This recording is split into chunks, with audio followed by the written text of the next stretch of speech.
Je suis fatiguée des mensonges de Satan. Alors aujourd'hui, je les expose. Salut les meilleurs. Ici Debra Community, ton mentor en transformation de DebraCommunity.com. J'aide les femmes ordinaires à créer une vie extraordinaire avec le Seigneur. Puis aujourd'hui, gars, je vais te parler des mensonges de Satan qu'il utilise pour te maintenir captif. Même si tu es chrétienne, même si tu pries, même si tu jeûnes, right? Il utilise ça pour t'empêcher de vivre la vie de Dieu pour toi et je vais l'exposer aujourd'hui. Je vais parler de deux mensonges, les plus gros mensonges en tout cas qu'il a utilisé dans ma vie pour me maintenir captif pendant longtemps et par la grâce de Dieu, il a porté sa lumière pour m'éclairer. Le premier mensonge de Satan, c'est ceci: les autres personnes sont favorites de Dieu, mais pas toi. En d'autres mots, Dieu a des favorites, right? C'est comme quand tu vois d'autres personnes dans ton entreprise ou bien dans le ministère qui prospèrent, qui font des choses et ça marche. Et ils sont comme, waouh, le vie est complètement différente que la tienne. Du moins, tu les envies un peu. Et Satan vient avec ses murmures se dire, hey, eux, ça marche bien parce que eux, ils sont favoris de Dieu. Dieu les aime, right? Mais toi, tu n'es pas une favorite de Dieu. Pas vraiment, right? Tu es juste normal. Mais eux, ils sont extraordinaires aux yeux de Dieu. C'est pour ça que Dieu les favorise. C'est pour ça que Dieu est avec eux. Et toi, Dieu n'est pas avec toi. Il ne te favorise pas. Et ce mensonge, en fait, je ne savais même pas que j'avais accepté ce mensonge jusqu'à il n'y a pas très longtemps. Quand cette parole a été dite, c'est là que j'ai pu reconnaître que c'est vrai. C'est vrai que j'ai cru longtemps que Dieu avait des favorites. Même si je ne le disais pas. C'est comme inconscient dans mon cœur. Et je ne sais pas si c'est toi la même chose. C'est que tu as déjà vu des gens progresser, avancer. Et tu as cru peut-être que eux, non, Dieu les favorise. Right? Pour eux, c'est juste plus facile pour les autres parce que Dieu est avec eux, Dieu n'est pas avec toi. Et ça, c'est un autre mensonge de Satan. Dieu est avec les autres, n'est pas avec toi. Il favorise les unes, il ne te favorise pas. Alors que la parole nous dit clairement ici que Dieu n'a pas de favori. D'ailleurs, je prends la Bible pour te dire ici. Dans Romains 2, verset 11, c'est écrit, car Dieu ne fait pas de favoritisme. Dieu ne fait pas de favoritisme. Non seulement il ne fait pas cela, en plus, il déteste cela. C'est écrit dans Jacques 2, verset 9, et tu peux le lire toi-même dans ta Bible. Il dit, mais si vous faites du favoritisme, vous commettez un péché. La loi vous dénonce comme étant coupable. Dieu ne commet pas de péché. Il n'y a aucun péché en Dieu. Il n'aime pas le péché. Il ne veut pas que tout le monde fasse du favoritisme, mais on n'a pas le droit de le faire. On ne doit pas le faire, c'est péché. Et Dieu non plus ne le fait pas. Il n'y a pas de favori pour Dieu. Il ne fait pas de favoritisme. Ensuite, dans Acte 10, verset 34, ça nous dit, alors Pierre prenant la parole, il dit, en vérité, je reconnais que Dieu n'a point d'égard à l'apparence des personnes. Il n'a point égard à l'apparence des personnes. Il n'y a pas de favori pour Dieu. Et je sais que maintenant tu vas te dire, ok, c'est vrai ce que tu dis. Moi aussi j'ai entendu cette parole à l'église, j'ai lu cette parole. Mais quelque part dans mon cœur, je n'arrive pas à le croire ni l'accepter. Parce que pourquoi est-ce que pour moi ce n'est pas comme pour les autres? Écoute ça. Pour le royaume des cieux fonctionne sur une base de système, de principes, right? Et si tu appliques cela, les choses devraient changer, right? Si tu appliques les principes de Dieu. Et je vais te parler un peu plus de cela un peu plus tard, mais écoute bien ceci, Dieu n'a pas de favoritisme. Il ne fait pas de favoritisme, il n'a pas de favori. Il n'y a personne d'autre qui l'aime plus que toi, plus que moi. Il nous aime tous également. Tu sais pourquoi il nous aime tous également?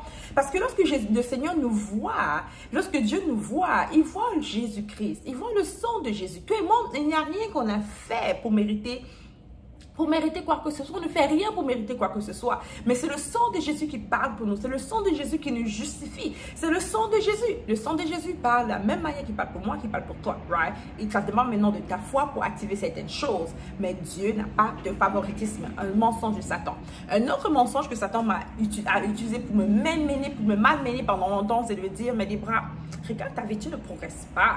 Et peut-être qu'elle a déjà dit ça, que tu ne progresses pas dans ta vie, que tu es au même niveau, rien ne marche pour toi. C'est pour ça que Dieu n'est pas avec toi. C'est une preuve que Dieu n'est pas avec toi. Car si Dieu veut quelqu'un, la personne va progresser. Et quand Satan te dit ça, il te fait croire que le progrès, c'est faire plus d'argent.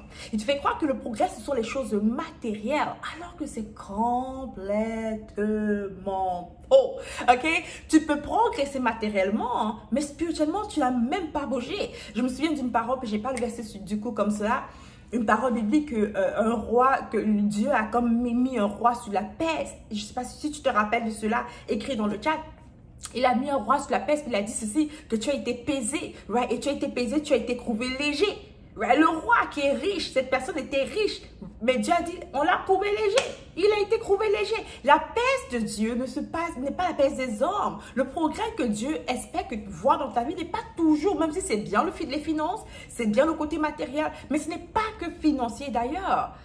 C'est une mauvaise façon de voir son progrès que c'est juste se baser seulement sur les finances. Ça, c'est ce que Satan veut que tu fasses. Il veut que tu te concentres sur les choses du monde. Il veut que tu te concentres sur les finances. Il veut que tu te concentres sur les choses que... Il veut que tu te juges comme le monde te juge et non comme Dieu te juge avec la parole. Ok, regarde ça. Dans Ecclésiaste, par contre, ce que je veux que tu comprennes, c'est que par rapport au progrès, c'est écrit dans Ecclésiaste 1, verset 2. Je vais juste prendre le verset 1 qui dit « Il y a un temps pour tout, un temps pour toutes choses sous les cieux. » Il y a un temps pour tout. Verset 2 nous dit « Un temps pour naître, un temps pour mourir, un temps pour planter, un temps pour arracher, un temps pour arracher ce qui était planté. » En d'autres mots, il y a un temps pour toutes choses. Parfois, tu vas faire un progrès, des progrès financiers ou bien dans tes entreprises ou peu importe. Parfois, tu vas progresser rapidement. Parfois, non. Right? Mais tout ça, ce sont des saisons qui sont normales. C'est normal. Même me disait souvent ma fille, la vie n'est pas une ligne droite. Dans la vie, il y a des hauts, il y a des bas. Ça fait partie de la vie. Right? Et rappelle-toi un peu de ceci, cette parole que Daniel, c'est Daniel? Non, c'est Joseph qui a dit au roi, il a dit, il a traduit le rêve, il a dit pendant 7 ans, il y aura l'abondance. Mais après, il y aura 7 ans de famine. Ça veut dire que quoi? Hey, quand la famine est là, ça semble ne pas être le progrès, mais avant qu'il y ait la famine, il y a eu le progrès, il y a eu l'opportunité. Maintenant, le fait que la plupart des gens ne reconnaissent pas les saisons de prospérité. Ils ne reconnaissent pas, ils ne savent pas prendre avantage de ces saisons-là.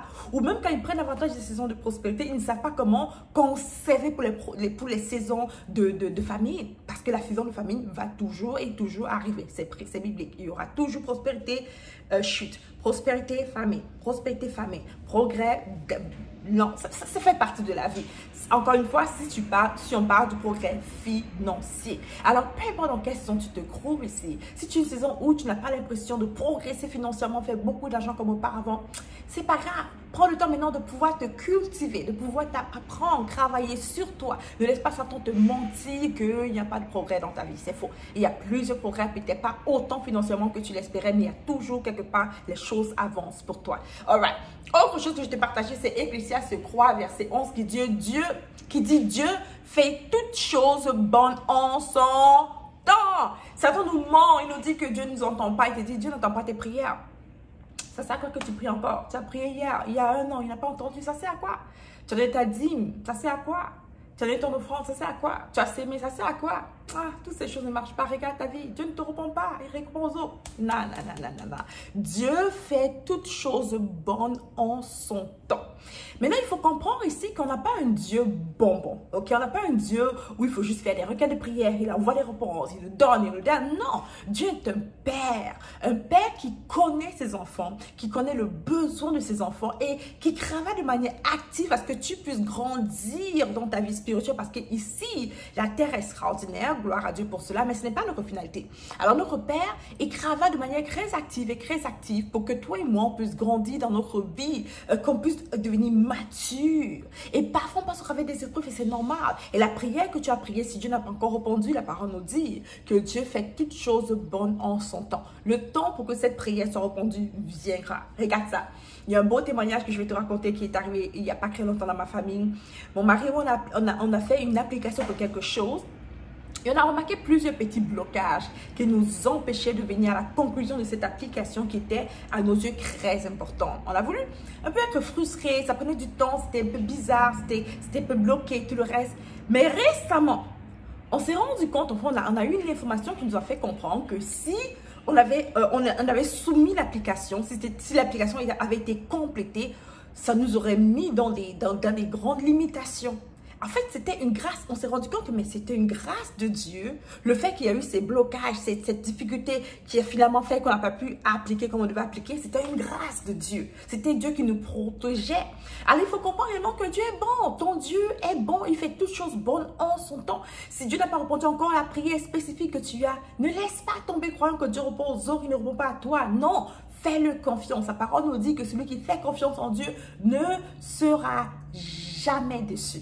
Ok, finalement, j'ai ce verset que je vais te partager, ce qui est Somme 84, verset 5, qui dit « Heureux ceux » ça c'est toi maintenant. « Heureux ceux qui placent en toi, et le Seigneur, qui placent en toi leur appui. Ils trouvent dans leur cœur des chemins tout tracés. Alors ici, je parle à ceux, peut-être toi, tu as prié parce que Satan t'a menti. Tu as dit que tu n'es pas la favorite de Dieu, tu ne progresses pas, tu n'avances pas. Tu es comme, oh Seigneur, qu'est-ce que je fais maintenant? Qu'est-ce que tu veux que je fasse, Seigneur? Il te dit ceci, heureux ceux qui placent en toi leur appui. Heureux ceux qui placent en Dieu leur appui. Ils trouveront dans leur cœur des chemins tout tracés. Somme 84, verset 5. Retourne au Seigneur. Retourne au Seigneur, entre dans la chambre secrète. Humilie-toi devant le Seigneur, right? Demande-lui juste de te permettre par sa grâce de recevoir clairement c'est quoi sa volonté, non la tienne. Sacrifie ta volonté, sacrifie tes désirs, la prière que tu as priée, sacrifie le désir de faire plus d'argent, sacrifie le désir de te marier, sacrifie le désir d'avoir la promotion, sacrifie ça, jette ça. J'ai écouté une parole qui disait que, je crois que c'est dans la Révélation, c'est ça, Révélation? Apocalypse, Révélation, je crois, il y a. Et il y a une belle parole qui dit que les vieillards, ils jettent leur couronne. Right? Ça m'a beaucoup marqué quand ils jettent leur couronne. Et ils crient au Seigneur que, je crois que c'est holy, quelque chose de ce genre. Bon, ok, je crois que c'est ça. Bref, ils jettent leur couronne. Right? Ils ont gagné des grandes choses, des grands prix. Ils sont des gens importants, tout ça. Ils disent, ça ne vaut rien devant toi, Seigneur, je jette ça. Et c'est la vérité. Le mariage que tu vas avoir, que tu n'as pas encore, ne vaut rien devant qui est Dieu pour toi. Les finances prospères que tu vas avoir ne vaut rien devant Dieu qui est pour toi. Toutes ces choses que tu désires tant, qui te rendent triste, qui te remettent à l'amertume, qui te rendent dépressive, ne vaut rien devant ton Dieu. Jette cette couronne au sol, right? Sacrifie ce désir et reviens au Père du Seigneur. Je veux ta volonté simple. Si c'est ta volonté que je sois encore où je suis, c'est pas un problème, Seigneur. Je vais être willing and obedient. Je vais le faire avec joie, Père, right? Je vais faire avec le peu que j'ai, je vais faire comme si j'avais 1000. Et ça, c'est vraiment un principe de la promotion. La prochaine fois, je vais parler de la loi de la promotion, qu'il y a vraiment des lois qui gouvernent les principes divins. Il y a les lois qui gouvernent le royaume des cieux, right? Ce n'est juste pas de prier, de jeûner. Il y a des choses que tu dois comprendre et faire et appliquer, right? Alors, c'est que on va parler alors de la promotion la prochaine fois, mais cette fois-ci, je veux que tu puisses sacrifier ce désir, sacrifier cette douleur, sacrifier cette chose que tu attends depuis longtemps et qui fait en sorte que ton espérance est déférée, qui fait en sorte que tu sois triste, qui fait en sorte que tu ne peux plus prier. Sacrifie ces désirs du Seigneur. Tu es plus haut que tout ça. Tu es plus important que tout ça. Moi, c'est toi maintenant. Je laisse tomber. Ton temps viendra. Tu as dit dans Ecclésiaste 3:11 que en ton temps, tu fais toutes choses bonnes en son temps. Alors Seigneur, je crois ça maintenant, j'accepte ça et je veux maintenant ta volonté. Reste en mon cœur, papa, je veux ta volonté, mon Père. Right? Je veux que tu fasses ce genre de prière et que tu t'adonnes à Dieu. Quand tu le fais, c'est tellement libérateur. Tu vois comment la lumière de Dieu entre dans ton cœur. Satan ne peut plus te mentir qu'il a des favorites, que Dieu a des favoris, que ce n'est pas toi. Il ne peut plus te mentir que Dieu ne répond pas à tes prières. Il ne peut plus te mentir que tu ne progresses pas. Car tout cela, c'est complètement et faux. Alors pour finir, je vais te dire ceci. Dieu est avec toi. Il t'aime. Il ne veut pas que tu laisses tomber. Au contraire, il veut que tu te relèves et que tu le fasses confiance. Pour arrêter d'écouter les mensonges de Satan, il faut que tu apprennes à écouter la vérité de Dieu. Et ça, c'est en ouvrant ta Bible, en la lisant. J'ai une petite Bible de poche que j'aime beaucoup. Une Gideon Bible, une Bible de Gideon qui est cool, que tu devrais avoir aussi. Ouais, de temps en temps, tu peux la mettre dans ton sac à main, tu peux marcher avec ceci dans ta voiture. Et quand Satan te ment, ouvre une parole, lis cela, lis la vérité de Dieu. Ne laisse plus Satan te monter, te faire laisser tomber des projets, te faire abandonner. Pourtant, tu es proche de réussir, te faire ancrer dans la dépression, dans la tristesse. Ne laisse plus Satan te mentir. Dieu te donne la vérité dans sa parole. Alright, that's about it. On se dit à la prochaine fois où je vais te parler beaucoup plus sur la loi de la promotion. Bye bye les meilleurs, sois bénis. Laisse-moi un commentaire et like et partage s'il te plaît, ok? Ciao, ciao.